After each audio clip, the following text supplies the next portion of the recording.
Hey everybody, and welcome to the Inferno cast. This is episode 50. That's right, we have hit the half century mark with 50 episodes. I am Fox, host of this podcast and of YouTube's Inferno Fox gaming channel. We're here on YouTube, Apple Podcasts, Spotify, Amazon Music, and more. Make sure you subscribe, like, and if you are watching on YouTube, comment in the comment section below regarding this topic. Before we get into that, though, let me introduce our fantastic cast and crew. We have Hardicus Hillbilly, or Hillbilly Hardicus. He is a good friend of the Inferno cast and our resident hill slut. Hardicus, thank you so much for joining us. Hello, and thank you for having me. And we also have Jason the 13th of the YouTube channel, Jason the 13th. Jason, thank you so much for joining us. Not a problem at all. Glad to be able to do these podcasts, and I can't freaking make my own videos apparently. Oh man, we'll have to have a discussion offline and Yeah, I see what we know. can do to get you rolling again. Mm-hmm. And we also have Jamie Owls 87, my partner in crime, and also my partner for our Games We're Playing series that we have here on Inferno Fox Gaming monthly, usually the first Sunday of the month. Jamie Owls, thank you so much for joining us. Thank you for having me. I'm really glad to be here. And we're glad to have you on here as well. And we also have Stormrosesky of the Twitch and YouTube channels. Stormrosesky, Storm, thank you so much for joining us. Thank you for having me, and I feel Jason the 13th's pain.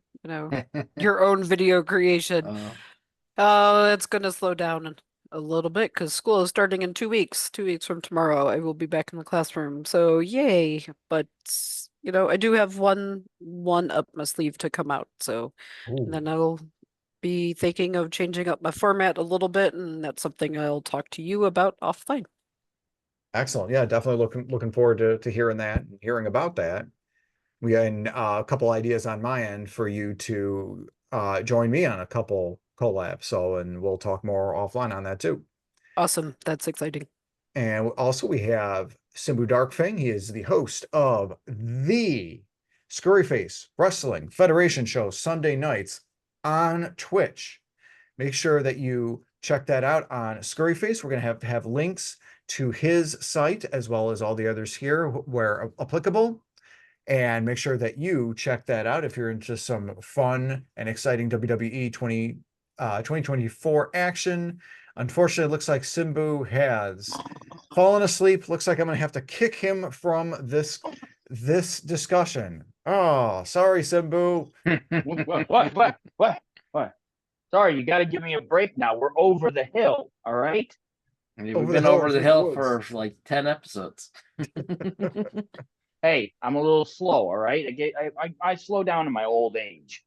Hey, we're the same age, so. If over the hill, not the years, it's the mileage. 40, I'll be happy with that. Not the years, it's the mileage. That is true.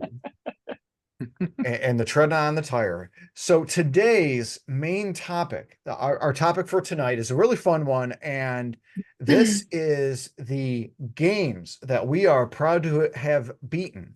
And this is up front, this is inspired by a recent video by the YouTube content creator named FemTrooper. And she released a really excellent video going over some of the videos or some of the games that she was really proud to have beaten. I'm going to put a link for her site and that video in the description below. So make sure that you check out her video after this podcast, as well as let us know again in the comments section below the games that you are proud of having beaten, especially if you're watching this on YouTube.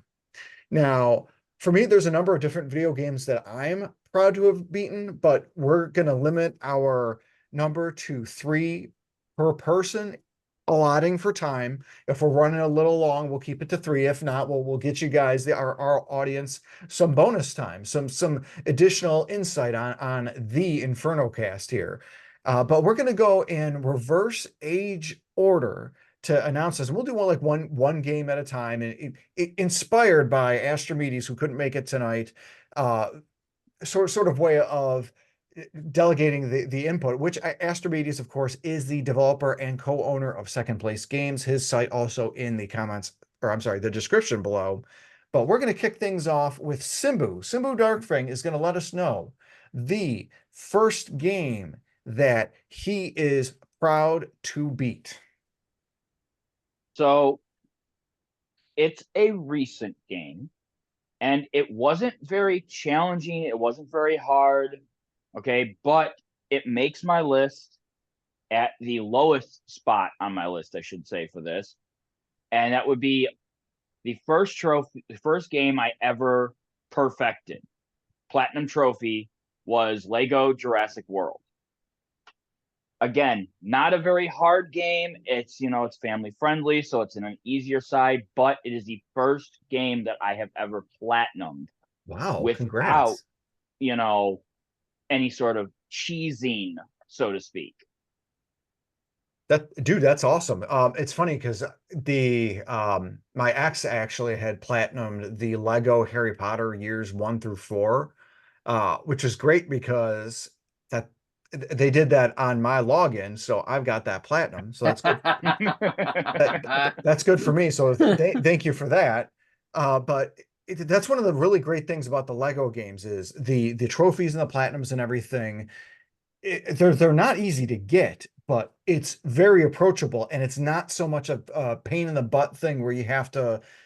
So if a game takes 30 or 40 hours to beat, it takes another twice that much to platinum. You know what I mean? Was that your experience, Simbu?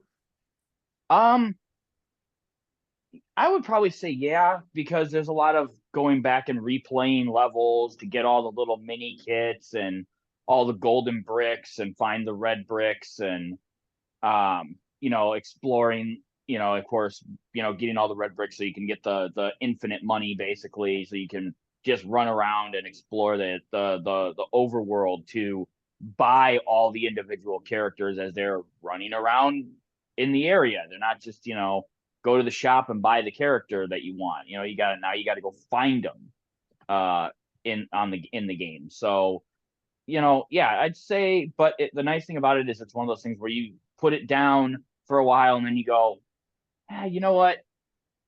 Let me go back and play this for a little bit. And then you put it down for a while, then you go back and you play for it a little bit. It's one of those games where you, like I said, you can sit down and pick back up whenever. Nice. That's cool. I like that. And it seems like it'd be a good side game in case you're engaging with something a little bit more meatier or heavier. But that's the beauty of the Lego series overall. It's not I'm always surprised at how well the gameplay is on most of these. Like people think, oh, it's just Lego, but no, they do a really good job of not only honoring the characters and the overall aesthetic, but the gameplay too. So, let's there's part of me that wants to get Jason the 13th. Jason, did you play Lego Jurassic World? I have. I did not platinum it, but I have. Did you like it a lot too? Oh yeah, it's very enjoyable. I think I only have 2 of the Lego games. I have that one, and I do have the Harry Potter one. And I know I didn't even get close to completing the Harry Potter one because that was pretty much like a freebie game that I got to play with me and my nephew. So, but the Jurassic Park one, I think I got it 90% complete. Nice. Okay, cool. I'm glad that you enjoyed it. With that being Jurassic Oh yeah. Park related, that's definitely right up your alley. It's a shame that Simbu doesn't like it as much. Yeah, that Jurassic Park, Yeah. nobody likes that. So moving on to our next crew member, Jamie Owls. So what's one of the games that you are proud to say you've beaten? So my most recent one that I want to start off with is the third Tomb Raider game.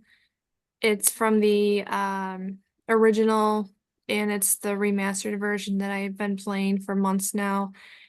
The reason why I picked that one was because when I used to own it as a kid, the third one was the hardest Tomb Raider game, and I remember I never finished it.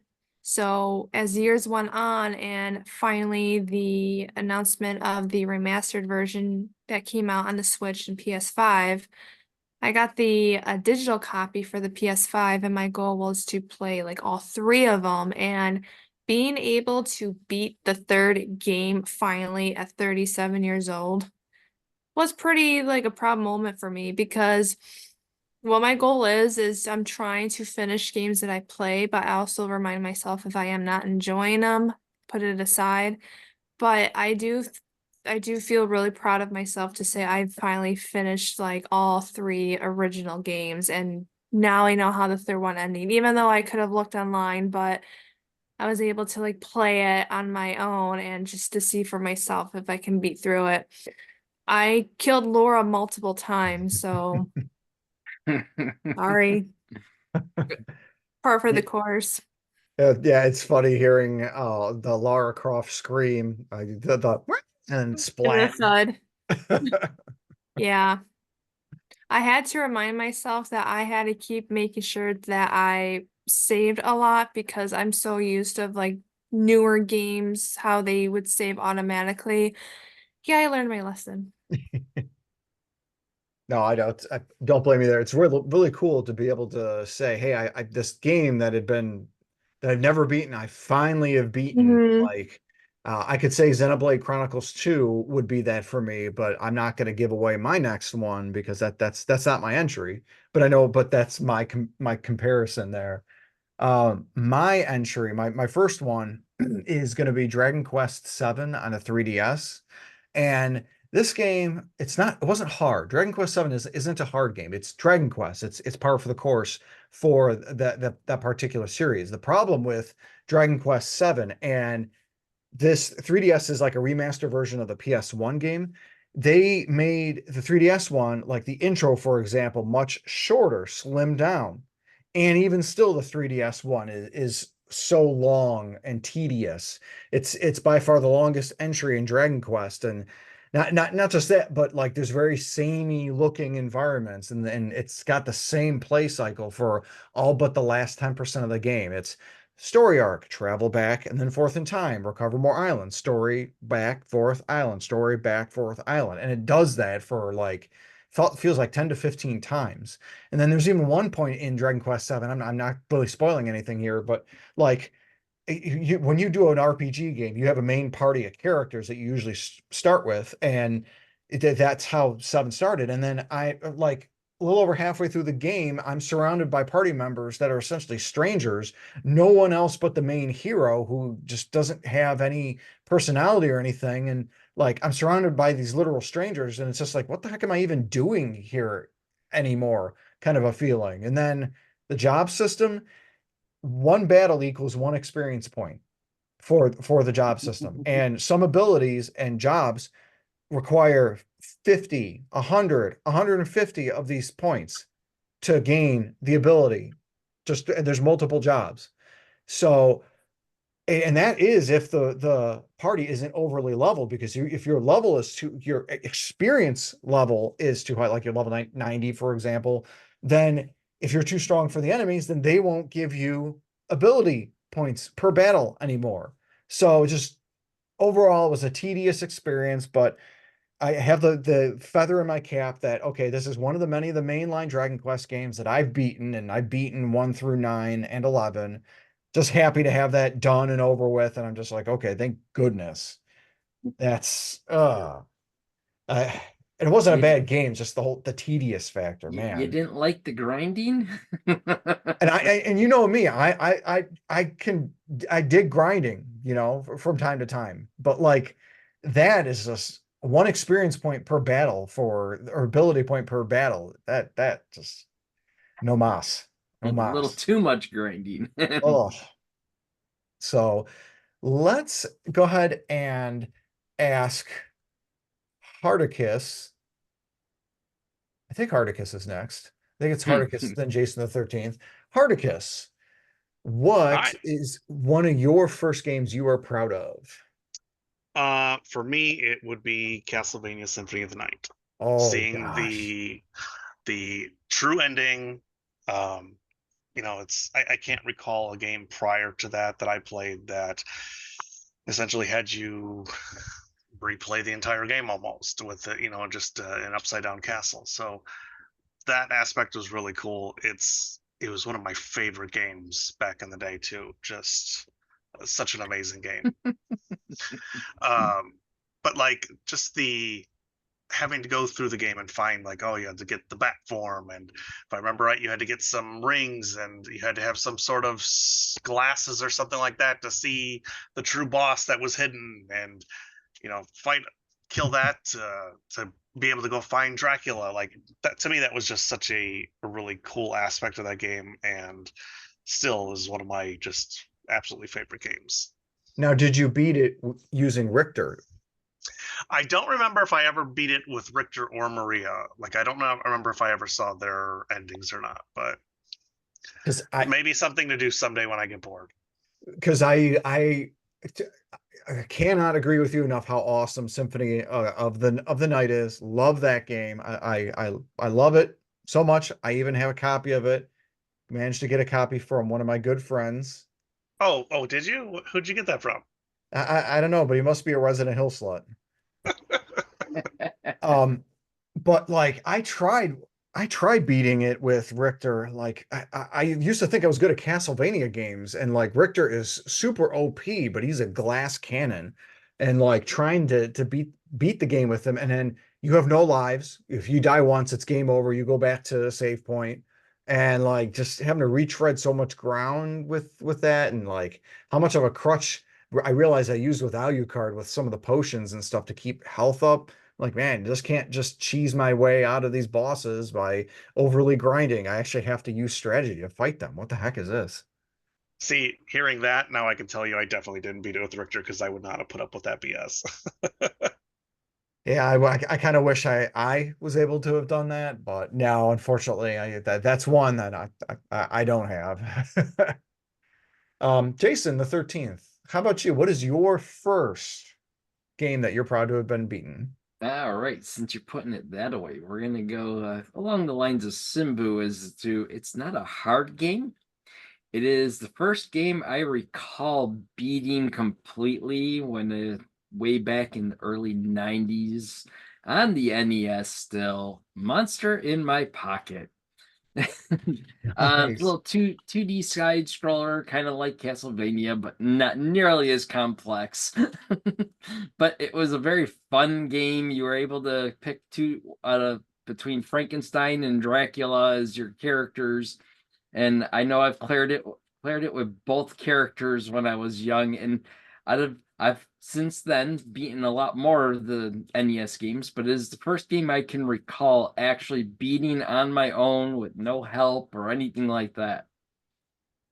Nice. That's a good that's another one of those underrated gems. Like if our buddy Radbash at Radbash Gaming had another NES series of like NES hidden The gems, hidden gems, I'd yeah, love for him to have you on, and so you could talk about that Monster would in My be the Pocket. hidden gem for me for NES. Yeah, and of course, friends, make sure you check out Radbash's Radbash Gaming channel on YouTube. He's got excellent content there as well as the Super Retro Force. But yeah, I remember beating the GI Joe game. I think within the last year or so on the NES, and I like remember clearing GI Joe, but that one remember having help with my brother and my cousin and stuff, to where it took a few of us to get through a bunch of the levels and stuff to clear that. Where, like I said, Monster in My Pocket, first one that I know that I beat on my own, no help whatsoever. that's awesome. So Storm, you'd mentioned before the start of the cast that you have beaten dozens upon dozens upon dozens of games. And I know it's going to be a tough choice for you, but what is one of those many games that you are proud to have beaten? The first one is going to be the Zombie Army Trilogy on the Nintendo Switch. I played that through with the one of the people that I was moderating for on Twitch, the Night Owls. He and I ran through it and beat it, and that was the first time I've ever beaten any game like that. So it was a lot of fun, and the fact that we could co-op really helped because some of the parts of the zombies just get outrageous, and I can't imagine trying to fight it on your own. So it was a lot of fun, a little gory, and you know, but I had a good time with it. Nice. Simbu, have you played Zombie Army Trilogy? I've thought about it, but it just didn't really appeal to me. I know, shocker, but yeah, it just didn't really appeal to me. There's already, like 9 or 12 or 13 of them, and I was looking at the most recent, and the game's base game is this, but then it's like a Destiny style where there's like 19 DLCs that you Okay. have to buy, and it's just like, I mean, that's over exaggerating the amounts, but I just kind of was like, meh. I've got other stuff that I'd be more interested in. Gotcha. And I like the concept that Storm had mentioned about where the co-op makes it easier. To that end, of course, if we're going to mention zombies and that aspect, of course, you got the classic Zombies Ate My Neighbors, where co-op just makes that game go from like nigh impossible to tolerable. And when I say tolerable, I just mean difficulty wise, the game itself. Zombie Ate My Neighbors, awesome game. I think it was I know it was Super Nintendo, but it was also Sega Genesis, I believe. Zombie Ate My Yep. Neighbors, Double Pack had released on the Switch a year or so ago. Because I'm an idiot and I have to get physicals of everything. I have my physical copy of that because I needed a Z. Game starts with the letter Z. So if there ever was that would be it for me because I do remember playing Zombie Ate My Neighbors with my older brother. So very nice. So Simbu, I'm picking on you, and I'm going to keep picking on you here because you have a second entry. We're already on the second round here. Uh, Impress us. What's the second game that you're the most proud to have beaten? Well, you just talked about Zombies Ate My Neighbors, so I'm not going to go ahead and do that one again, but that is one of them. And since we are on the Genesis era, I don't know where my physical Genesis cartridge is, but I'm going with both Aladdin and Lion King from Sega Genesis.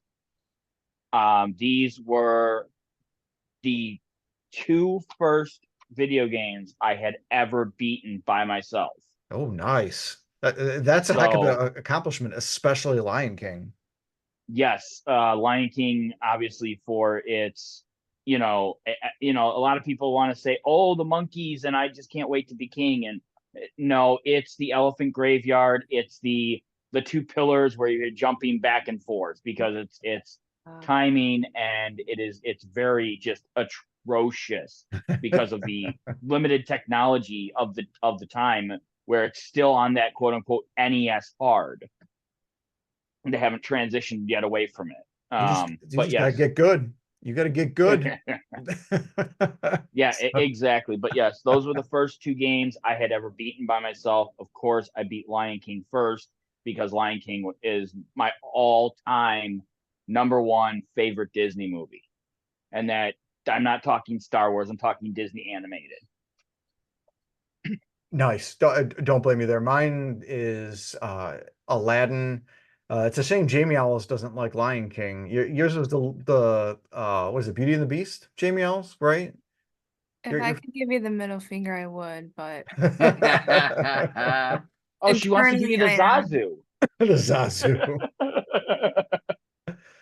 No, you could attest to Simbu's skill there with the beating of the Lion King, right, Jamie Owls? Yeah, I'm actually playing it again, and you're right about the waterfall, the logs you have to jump on. Yeah. I still can never be I still struggle with that even to this day. And Oh like what yeah, the waterfall with the logs is Mm-hmm. is a whole beast in and of itself. But again, the elephant graveyard where the two things are shooting up at Yep. you, oh and you my got to hop gosh. back and forth, and it's like because the input and the lag, like the graphical lag versus the input lag, like the graphical is faster than the input lag or than Yeah. the input, so it's like you've got to move quick, and yeah, that It was again. frustrating. If you Yeah, have that again, that still on that NES hard mode for if that. you have that physical game, Simbu, that comes with the Super Nintendo Aladdin. Did you try that? I don't remember if I did. Um, think I just went with the Genesis version. But I will have to pop it in here maybe this weekend, and I'll take a look and see if it does have, because it says it has multiple versions. Because I I'll have know, to check it out. yeah, because there's two versions of what you have in your hands. There's one with that, and then one that includes Jungle Book. The Jungle Book version is the one that has the DLC built in. That one I know has the Super Nintendo Aladdin. I can't remember if the one you have, the first release, has the Super Nintendo version of Aladdin or not. I can't remember that offhand. Yeah, it just says multiple game versions included. So very well could have the SNES versions. Because of course the Super Nintendo version of Aladdin was 100% completely different than the Genesis, completely different developer, like the way the game ran and everything like that, versus the Lion King, where it was the same game just on different consoles. So very good pick. Actually, so far, I will venture to say, and say it may be blasphemous to the rest of you guys, but I think that might be the best pick yet. But we'll see. We'll see if Jamie Owls can trump that. Jamie Owls, what is your second choice for games you're proud to beat? My second choice would have to be Resident Evil 2.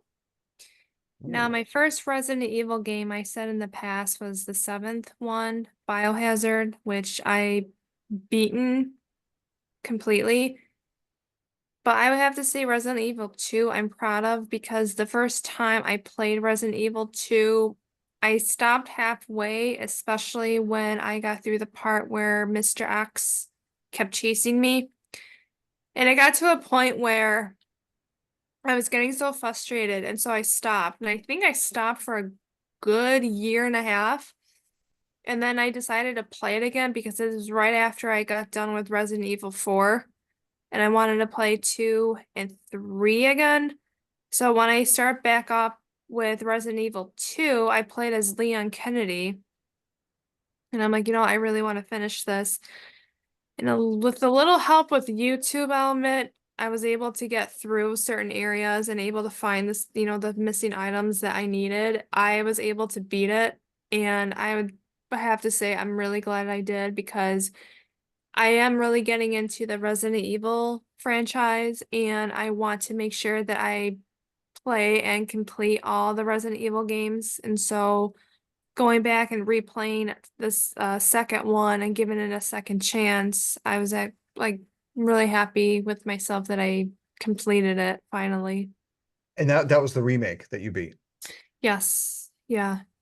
Yeah, that's really impressive, because that means that you have beaten all of the remakes of the Resident Evils that have released on the PS4 and PS5, not counting Resident Evil 1 remake, because technically that's a port of the GameCube remake, which is remaking the PS1 original one, which it's not going to matter because supposedly they're remaking Resident Evil 1 again, and or Code Veronica.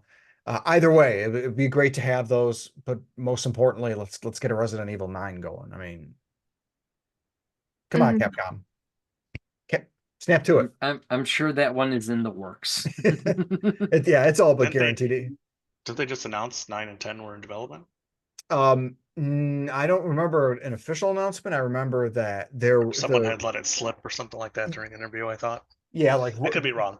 That or the rumor mill or what have you. I thought Code Veronica was in the works. Yeah, that's the one that I thought that and 9, and 9 was supposed to be like an old Western or something like that, or open world, or I can't remember. I'll be your Huckleberry. You really won't. Hardicus, question for you. Your thoughts on the Resident Evil 2 remake before we...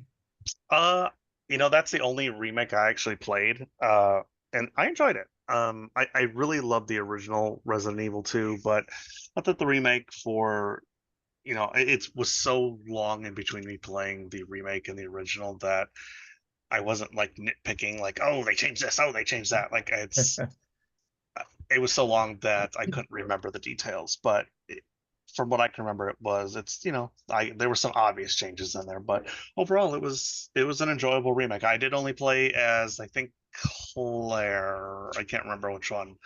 So I do have to go back and play as the other character. I just can't remember which one I did. Nice. Yeah, glad that you enjoyed it, because I remember that you played all the OG one, so it was cool Oh to. yeah, I really enjoyed the original, like Resident Evil 1, 2, and 3s.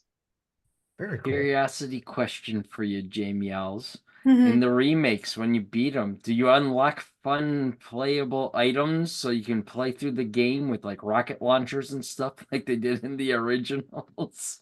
I think I did. I just have to go back and look to see what I unlocked. I 'Cause can't remember the- on top of my head. That was Resident Evil's way of getting replay value out of their games. Yeah. You beat the game, here's a rocket launcher to play with. You beat the game, here's this weapon to play with. And you had to beat it like 4 or 5 times to be able to unlock Yeah. everything.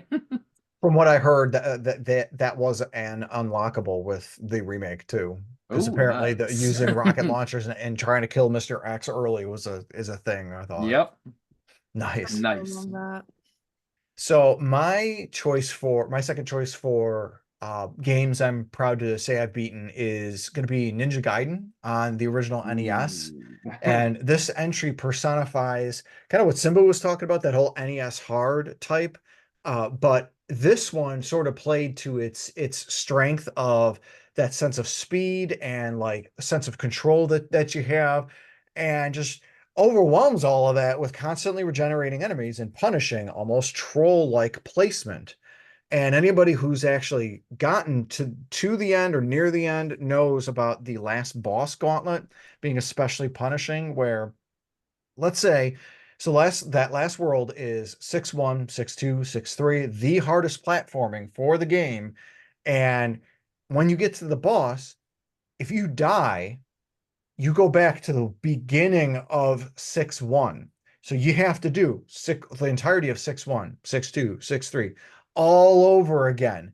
Whereas if you died in 6-2, you go back to 6-2, or your checkpoint in 6-2. You die in 6-3, go back to your checkpoint in 6-3. Nope. You are betting it all by fighting the last boss. And if you can't beat him, you lose it all. You go back to the beginning. So yeah, that sucked. And I found out later after the fact that the developers of Ninja Gaiden, that was a glitch. They did not mean for that to happen. The game, they were under a time crunch and they had to release their build for the release date. That was a bug that they didn't test and fix for. So yeah, if you're thinking things are NES hard to extend, the whole life of things, yes, that has been proven true. But in this instance, that dying on the last boss, sending you back, that's not a happy accident. That sucks. So yeah, definitely proud to have beaten that. I can't remember beating it as a kid, but I remember beating it with Astrimedes and our buddy our buddy Sandler that we had visited, and then me and Mobster, back when it got re-released on the virtual console of the Wii, he and I took turns on every other life going through Ninja Gaiden, and we beat it that way. So that was fun. Let's ask Hardicus, though, his second entry for games that he is proud to have beaten. So when you asked me about this, I kind of broke it down into 3 different categories. First one, Symphony of the Night, was a game that I was actually proud to have beaten because of a coolness factor or whatnot. So my second one is from a different type of category, and it's kind of a personal problem I have of getting distracted and never finishing a game. So I actually have 3. I'm just going to rattle off the 3 games here that I was proud to have gone back and beaten. And when I say gone back and beaten, I mean restarted from the beginning, no matter how far I was into the game. And that's Horizon Zero Dawn, Red Dead Redemption 2, and Witcher 3. And Witcher 3, I already had 200 hours into. And I went back and restarted the game so I could, beat it from beginning to end. Yeah. So So that's you're a personal doing problem I have. You're doing you redid and went back on 3 huge open world games. Yep. And that's my problem is I get distracted by like, especially if I put a lot of time when it first comes out, and then I'll get distracted by something, which, usually for me is World of Warcraft. And I'll never go back to finish the console title that I have played. So I've tried to get better over that over the last couple of years, but I'm narrowing it down. I only got a few more to do like that. Nice. Man, sorry, Oh, no, go ahead. Hardicus, beating all three of them, you almost would have enough time played to have beaten Oblivion.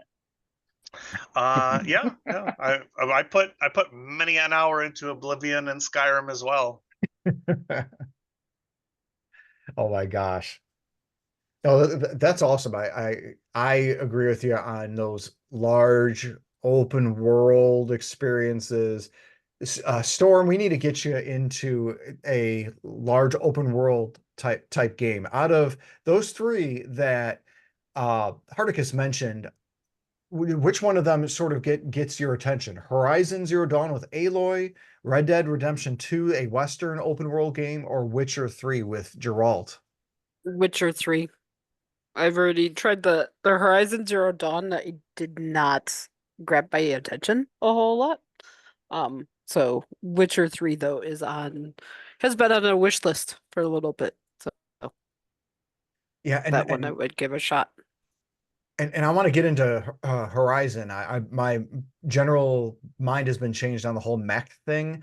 I downloaded it on one of the last Steam sales for $10, so I can play it on my Steam Deck whenever I want. I wouldn't mind getting into it that way. But yeah, I could definitely see. Oh, what was that? I'm sorry. I said it's a very fun game, and I am itching to play the second one. Nice.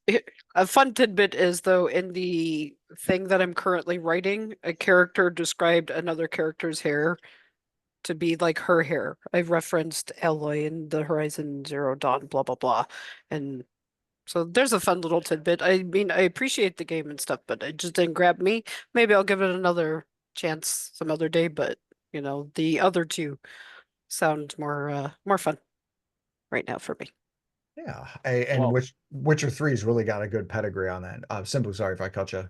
Well, for Storm, she has gotten herself into open world, giant, large open world, and that would be Hogwarts Legacy. That's true.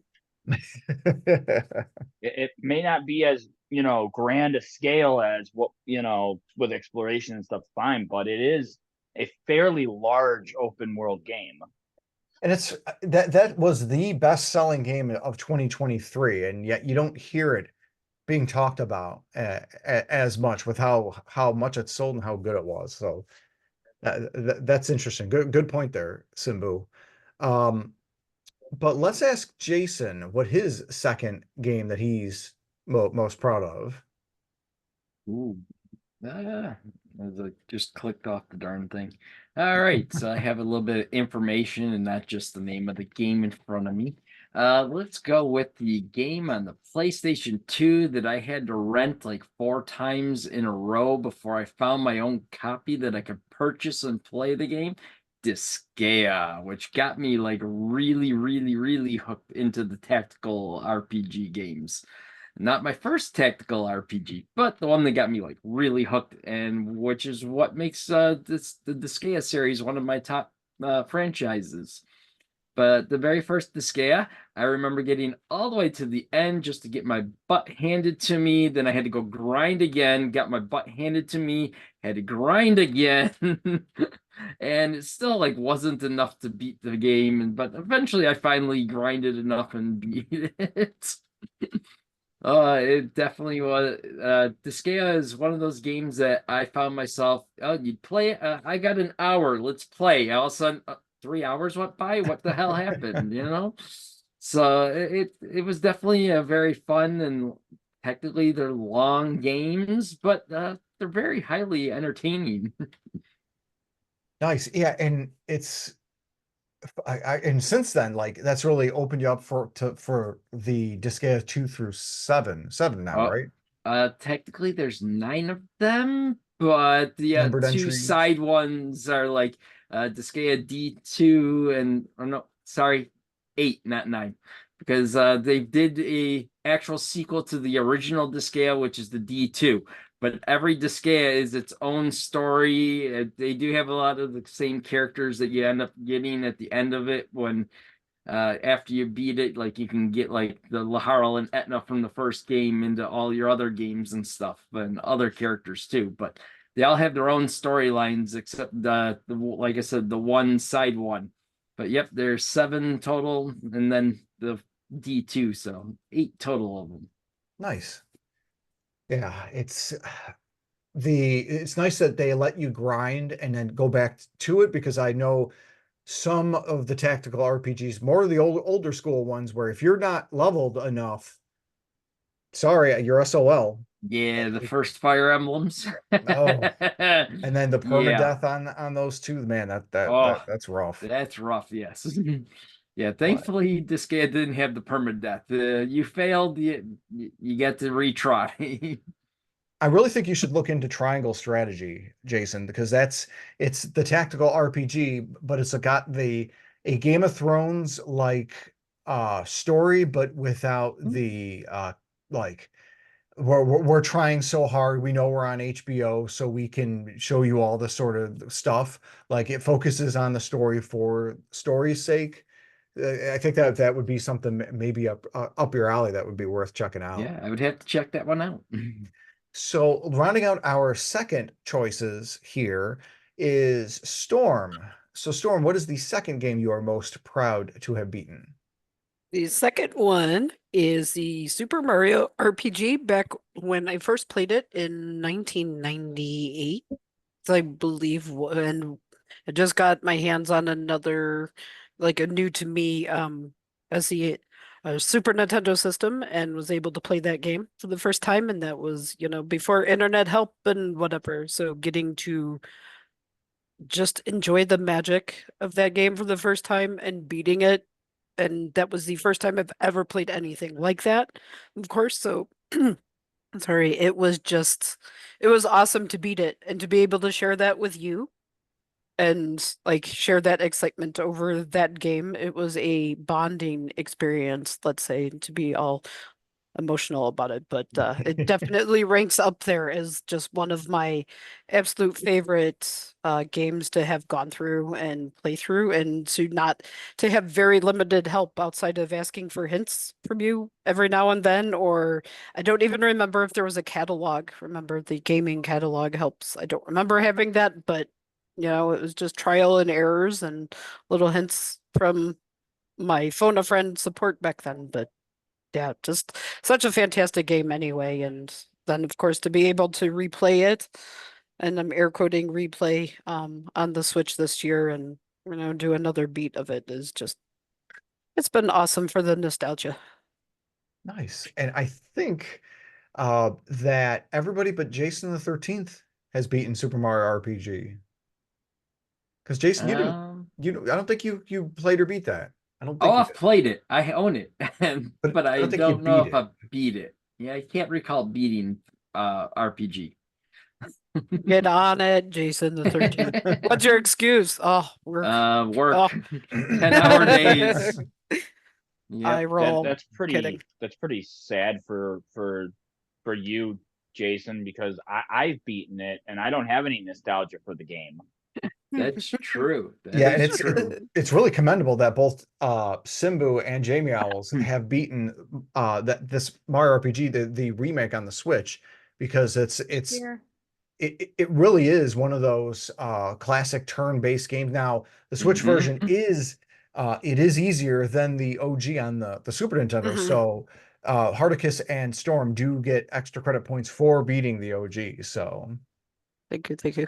Yep, I haven't touched the remake yet. Yeah, it is a lot easier. A little bit more special moves and stuff that you didn't get with the first one, or the original. So still fun, but not as maddening as I'm still hoping that Nintendo will release a hard mode difficulty update like they did with Metroid Dread. Because Metroid Dread was an easy game. They had to release updates to make it harder. And And maybe they will. I'm saying that sarcastically about Dread because they added Dread mode where it was one of the hardest games on the Switch, and they added a mode where if you get hit once by an enemy, you die. So that's fun. Yay. That's a never play for me. Yeah, you were making me feel really bad there, saying that Metroid Dread was super easy. I was like, that was really not an easy game. No, it is by far the hardest Metroid game, and the last boss is by far the hardest boss in the Oh, yeah. entirety of the Metroid series. Ooh, I still need to pick up Dread. It's one of the few Metroids that I haven't played. Oh, so good, so hard. Speaking of which, let's round out our let's turn the bend and finish our list here with the final pick. Simbu, what is your third game that you are most proud to have beaten? Well, some of you may expect me to say Ocarina of Time. No, I am I was proud to expecting beat Star it. Wars. Well, that too. One of the Jedi Survivors or Jedi Powers Battle. I could go on with many Star Wars games, but I'm not going to take that much time. Of course, I'm proud. I'm happy to have beaten all of those games. But the game that I am the absolute most proud of, I recently picked up the remaster on the PS5. Came out for $20 not long ago. And that game goes all the way back to 1996, where it was highly touted as not the first game to do it, using live action over a matte or still frame background, but it was the first to use it as much as it did. It is a puzzler game. It is a make you think game. This is a game I did not beat with any sort of strategy guide. And for those of you who don't know, who may be younger, strategy guides are books that the company sold that told you how to beat the game and how to collect all the stuff. They're not That is the manuals. name of them. Thank you. Thank you. That is the name of them. Carry on. Yeah, strategy guides were the way before internet forums and everything like this. This was back in the infancy of the internet, where everyone still had CDs that they put in to have internet for 1,000 hours or something. But this game, it was a puzzler game. I beat it all on my own. It was for the PC, so I didn't quite have it at 96. I had it, I think, 98 or 99. But still, infancy of internet. I didn't have internet at home. The only time I could get online was at school. So the game that I am talking about is The Seventh Guest. Oh, that's a great one. Wow. It is a legendary puzzler game from PC that released back in 1996. And of course, like I said, it wasn't the first one to use the live action over the static frame images, but it was the first game to use it as much as they did, which is about 60% of the game has a lot of cutscenes like that. It's a puzzler. It's very challenging. I'm replaying it. I've only had to look up the answer to a couple of the puzzles because I remember them from when I was a kid, and I just don't want to deal with all the moves, like the knight's puzzle, the knight jump puzzle. I just kind of was like, you know what, screw it. I've already beaten this puzzle. I know that there's like 40 moves you have to make in a specific sequential order in order to win the puzzle. So I'm just like, screw it. Just tell me the moves. I just want to move on because I'm not going to sit here for, 3 hours like I did when I was a kid trying to figure this out. Nice. That's a really good one. I don't have a lot of knowledge or experience with that. With how you were saying, I couldn't tell if you were heading to something as banal as Sewer Shark or something crazy like Myst. But like Seventh Guest, that's a good one. I like that pick. Dang. Jamie Owls, how about you? What is your third pick for game that you are most proud to have beaten? So I was going back and forth on this a lot. My original pick, I was gonna say Final Fantasy VIII that I played. God, I had it been like 12, 13. The only reason I'm not gonna pick that now is because when I played it, I will admit this, and I'm sure a lot of people might not agree, but I used what was called Game Shark. It was like you add like cheats to the Yep. games that you play. Game Shark, action replays. Yeah. Yep. Game Genie for the really, really old school. So I did that with Final Fantasy VIII, and I had like a lot of hit points that no one can kill me. So I'm not gonna count that. But I would have to say the Paper Mario, the original Paper Mario, for Nintendo 64 that I played it first time with you when we were first dating, which I think was around 2012. The reason why I picked that and why I'm proud that I beat that because that was my first RPG game. I always played a lot of platform games, a lot of action games. So Paper Mario was my first RPG game, and that was the one I beat. And so that is my third choice on this list of games that I'm proud to say that I beat. And ever since then, I played other role-playing games since then. So I know there's going to be future role-playing games I want to play, and I want to play Final Fantasy VIII this time without cheats. And if you want to use cheats, the Switch version, which is probably the best one, the Switch or the PS4 version, Final Fantasy VIII Remastered has the option to where it lets you max out your stats like automatically or right away and skip the automatic the random encounters and everything if you want to focus on the story. Okay. Ah. Hopefully though you'll play Paper Mario Thousand Year Door that just Yes. re-released they say remaster, it's almost like a remake. Excellent RPG. Played it for the first time this year, which is crazy for me because I played Paper Mario, Super Mario RPG, Mario and Luigi Superstar Saga, all when it originally released. No, my dumb butt, I just because I was so enamored with frickin' Smash Melee, that was pretty much the entirety of my time with the frickin' sixth generation. I'm only just like now like upping my GameCube collection here. So yeah. Very glad to have played that. Definitely recommend that you check that out because you're still in the middle of your playthrough of Paper Mario again, right, Jamie Ellis? Yeah, I need to get back into it. Hardicus, did you play any of the Paper Mario, either the 64 or the GameCube ones? I believe I played the GameCube one, and I think it was the Thousand Year Door. I don't know if I played any of the other ones. I don't remember getting very far in it. I didn't play much of the GameCube generation. There just wasn't a lot of games that grabbed my attention. Sacrilege. I know, but you know soul. what? The N64 was a terrible system, so. Well, oh, sorry. Did I double sacrilege? Sorry. Did you say that? Because we were talking about the GameCube. You just said the N64 was. So which generation? I was double sacrileging. So you're saying both generations were terrible? Yeah.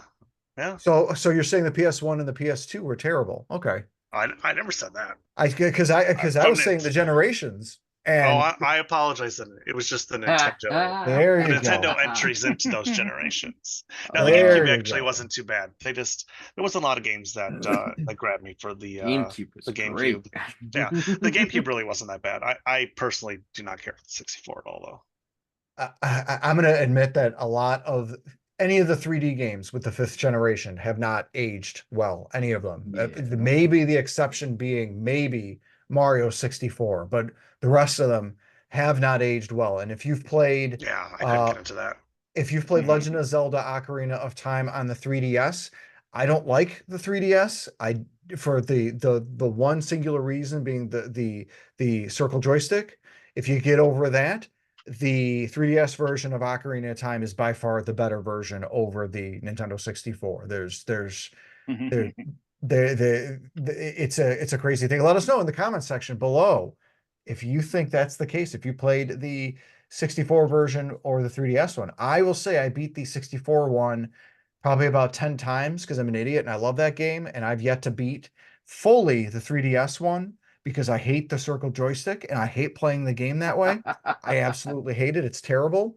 but I still find everything else about that version superior. So analog, the analog pocket, analog team, if you're hearing me, if you're listening to this, make an adapter that allows 3DS and DS games to be playable on your analog system. If you do, I will buy one, because I'm assuming if you have an adapter, you're going to make a version of the analog that actually has a joystick, and not that crap butt circle thing. Urgh, hate it. Hate it. It's funny, Jamie. I was bringing up the Game Shark. I remember playing through Diablo 2 and getting the d2sector.com, where you could go in and you could make whatever character you wanted with whatever spells and whatever armor. I had so much fun cheating on Diablo 2 with that. It was a lot of fun. That's cool. That is fun. Oh man. So I'm actually up next. So for me, a couple little proud moments, probably, where, and I mentioned a million times now on the Inferno cast, but being the first one in the family to beat Super Mario World, the first Super Nintendo game, was a proud moment, especially being the one before my brothers and the day after we got it. So, neener to them. Also the first of us to have beaten Final Fantasy III for the US, be the first one to beat an RPG game. So that was cool. But the game, my third one, the one that I'm probably one of the most proud of, is Super Mario Kart for the Super Nintendo. Now, what makes it, beating a game is essentially rolling the credits, and you roll the credits by beating either 100 or 150 cc on the special cup. And I don't know if Super Mario Kart was the game that invented the concept of rubber banding, but holy hell does it use it, and regardless of where the player is positioned. So like, you could be in first and the computer players will rubber band the heck out of you. You can be in seventh and the eighth place character will rubber band the heck out of you and try and bypass you, especially on 100 and 150 cc engine size. And generally the engine size denotes more difficulty than the actual speed, because I've noticed the speed doesn't really feel faster, whereas future Mario Kart games, the CCs actually do represent how fast you go. One of the things, so to beat it, of course, you got to get first place on points, and with how sometimes skill-based, sometimes luck-based it is, I will say that I've beaten 100 cc a few times. I've only been able to successfully complete 150 cc twice in my life. There's only Mario Kart that has lives. And if you get fifth place or less, you lose a life. I've gamed over every single time I've tried it, but the two times. The first time I got silver, and then the second time, finally got gold. Yeah, I was so happy to get that it's like a Mario head trophy on the special cup. One of the many things that's still pissed that my older brothers sold our Super Nintendo stuff, because it included all of my save files and all that, like that kind of thing.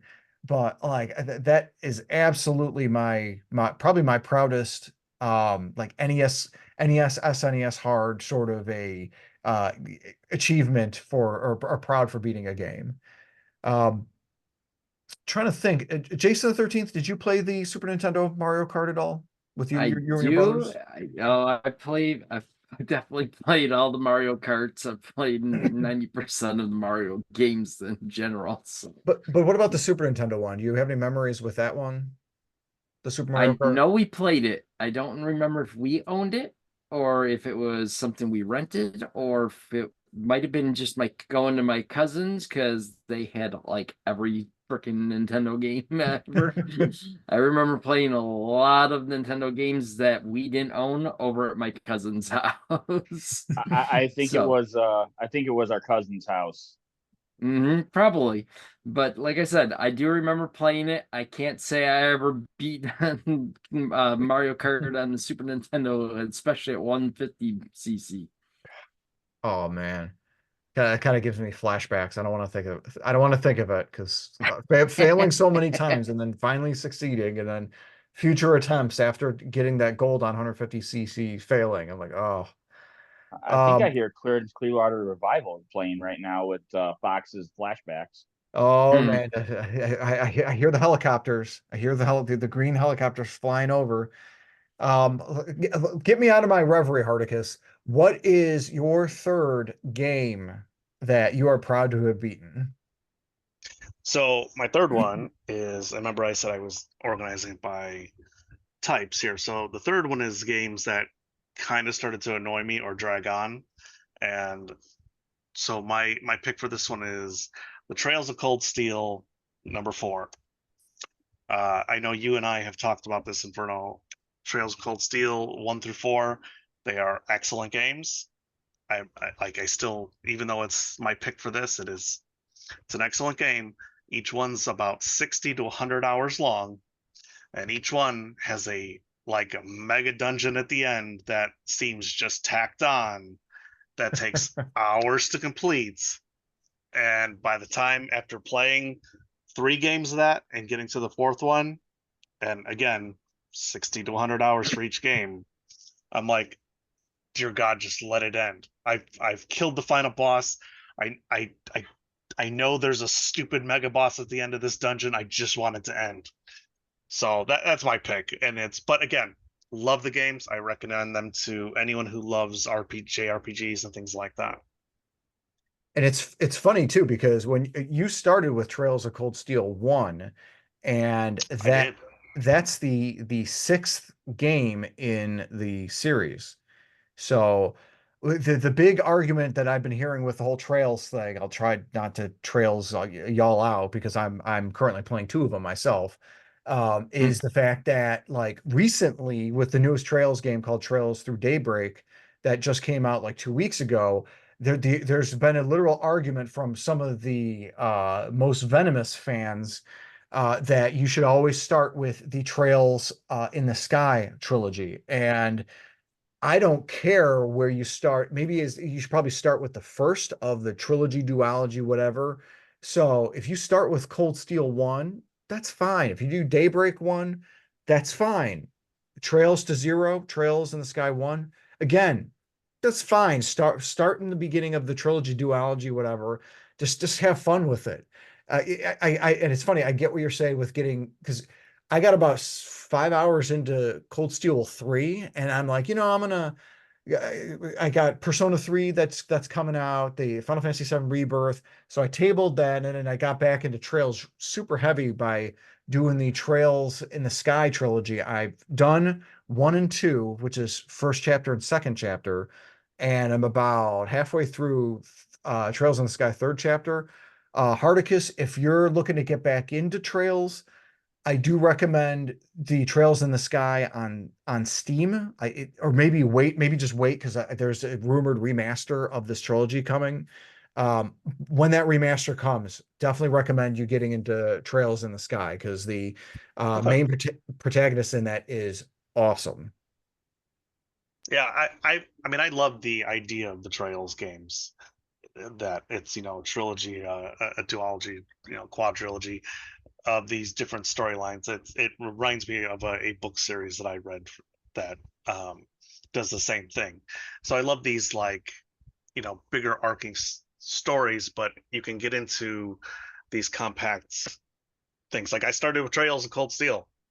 I didn't know anything about any of the previous games, was able to slide right into the game, enjoyed the heck out of it, and I am looking forward to continuing the story from where I'm at. Like it's one of those great stories, but again, the mega dungeons at the end kind of wore on me. But like we learned from what I said a little earlier, I get distracted, so I pushed myself to go through it instead of tabling it because I didn't want to restart that from the ground up and go through it all over again.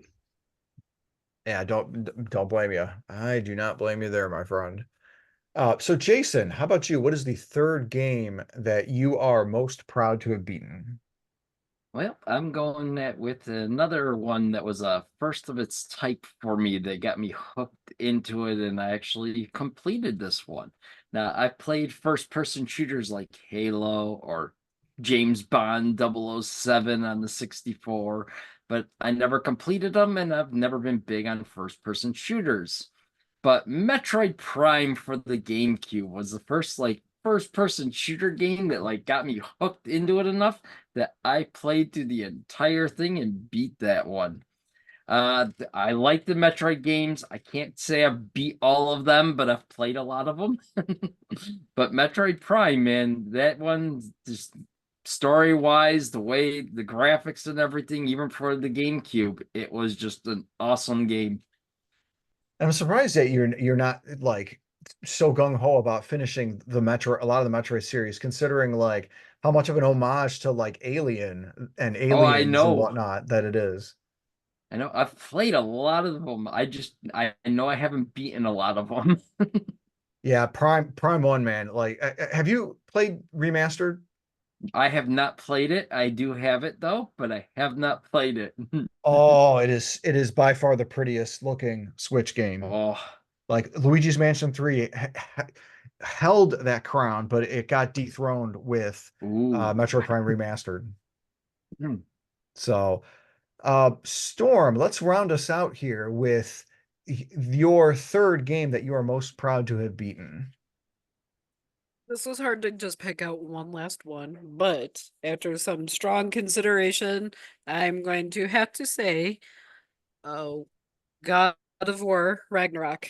I cried at the end. I've never been like that emotionally invested with the video game, and I was surprised that it got me in the feels like it did. So, just between God of War and God of War Ragnarok, that was a toss up, but Ragnarok for sure. Just it hit me when I wasn't expecting it to, and I was glad also to be done with the battle. So, and onto Valhalla, which I need to do a little bit more work on because they had, I needed to take a break from the series. We need to leave Kratos be for a little bit, but yeah, just it's a beautiful game, and it was difficult in parts, and some of the things to beat just drove me absolute bat but crazy, and but I got through it, and just excellent. It was a good way to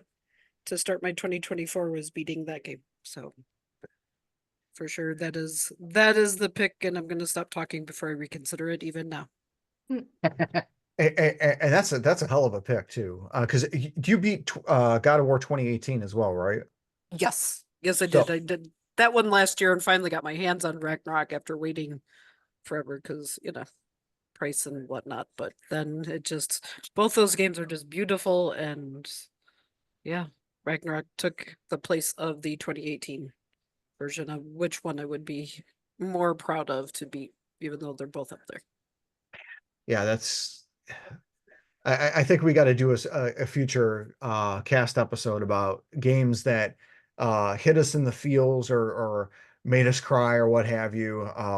Hopefully us guys here are man enough and in touch with our feelings enough to be able to admit that we've cried or we've held emotion. Okay, sorry, Simba, if you're not man enough, it's okay. We still accept you for whom you are and your choices that you have in life. No, I'm just messing with you. But yeah, that's an idea, and I like the idea of games having us have that sort of feeling, and it's that payoff. I mean, you were with Kratos, and boy, since the beginning of 2018, and so seeing their journey together through two of these long adventures, it really made it worth it, didn't it? Yes, it absolutely did. And yeah, I even though it was sad to see him go, Andreas go, but at the same time, I was happy to see him go. And but then being able to play around in different modes, yeah. I'm trying not to give spoilers just in case anyone's not played it Thank yet. you. It's on my list pretty soon to play. Yeah, I'll stop. But play it, God, is so good, and then I can't wait until you play it so we can talk about it. I am. It's next to Sea of Stars, and I think it's Ragnarok after that. Ooh, both good games. Yeah, yes, I'm trying to play through the greats. I'm excited for you for both of those. Yes. I think I'm supposed to play Sea of Stars as well. You're cute. You're supposed to play. I'm supposed to. I need to be part of the group. Jamie Owl. Jamie Owls do it. It's so fun. You'll Yeah, love Sea it. of Stars is a great mix between like Super Mario RPG and Chrono Trigger. A fantastic game. Fantastic. In the middle of playing multiple games at once, I have ADD right now to where I'm playing like 5 games at once. And I just added Dream Light Valley, so I'll get to it eventually. Yeah, I'm right there with you because I'm in the middle of Trails in the Sky the Third, Trails from 0 to 60-hour RPGs, as Hardicus had said, and then the NES Championship Edition I just finished up. I A'd and S'd challenged grades on everything, so that's done. And for no reason, I played through and beat all of the levels on Super Mario Advance 4, Super Mario Brothers 3, because I never owned it before, and it's on the NSO expansion pack, and it includes all of the e-reader levels. So that was an additional 36 levels that weren't in the original Super Mario Brothers 3. So for no reason, I'm like, okay, hey, it's here. I'll play it. Nice little palate cleanser in between long RPGs. So excellent. We got some great picks. Man, Simbu, I don't know. I really, your 7th guest, like beating that, or Lion King being the first video game that you beat, or Jamie Owls with you beating the Resident Evils, Jason, the Monster in My Pocket, Storm, boy, and God, Cold Steel 4, the 1 through 4. We got some great games here. So for the audience, again, we want to know yeah. We want to know what games that you have beaten in the comments section below that you are proud of. Let us know. We'd love to start a discussion with you. But otherwise, a huge thank you to our fantastic Inferno cast here. You can catch us here every Tuesday, except the second Tuesday of the month for the Inferno cast. And once again, thank you so much as well for you, the audience, for joining us. Any last parting shots before we call it a day? No, I didn't throw. I didn't throw in any Mario, Zeldas, or Pokemon, so I should be good with those. An old school one for me that I was proud of that I didn't add in was Altered Beast. Ooh, that's that game is terrible. That's awesome. You beat it. See, Hardicus, I got 2 things. Hardicus, be ready for berserkers, and that's all that I'm gonna say. Okay. Oh, so you thought the other, I forgot their names. Never mind. The Nephilim You or thought- the Valkyries, whatever The they're called. Yeah, the Valkyries. You thought the Valkyries. Valkyries were bad? No. Night and day difference in them. And my other little sneak one in Miss Pac-Man for the Super Genesis or Sega Genesis. I was because- surprised you didn't say that one earlier. That's what I was expecting out of Storm was Ms. Pac-Man. Yeah. I had to surprise you all because I tote the Pac-Man flag for our podcast, but yeah, that has a real emotional attachment with beating that with my mom and just sitting down and doing all 36 levels at one time and not missing and not losing and all that, so not dying and getting that score, so that's high up there. But Ragnarok, because I just love those storylines, so I'm done. So I guess I'll throw in one of my bonuses. Of course, I'm wearing a Jurassic Park shirt, and of course that would be the Genesis Jurassic Park. Not Michael Jackson's Moonwalker? No. Or E.T. If we would have had a little bit more time and we would have actually done a 4th one, E.T. was really going to be the thing I threw out there, just to joke with everybody. Jamie Owls, you want to throw a 4th one in, or I'm good. Jamie Owls has had She's done. Jamie done. Owls Stick a wants to fork, be she's done. It's like, oh my god, people, shut up. So we will. No, I had a really hard time trying to think of games that I've beaten. I'm sure there were games I've beaten in the past. I just can't remember. Gosh, and I could like name a whole bunch that you've beaten too. Like we were talking about that like before the podcast. Like I know I played a lot, but I can't think of one that I'm like so very proud of myself. Well, I'm proud that you've beaten Until Dawn and the Quarry with all your guys still alive. That's something. The second attempt, yes. But you still did. Yeah. So, but alrighty, It's so more fun to kill them all. it is. Yeah, very, very quick end, but yeah. Be a very short game. So, alrighty, thank you so much, guys, and our audience for joining us, and we hope that you guys have a great day.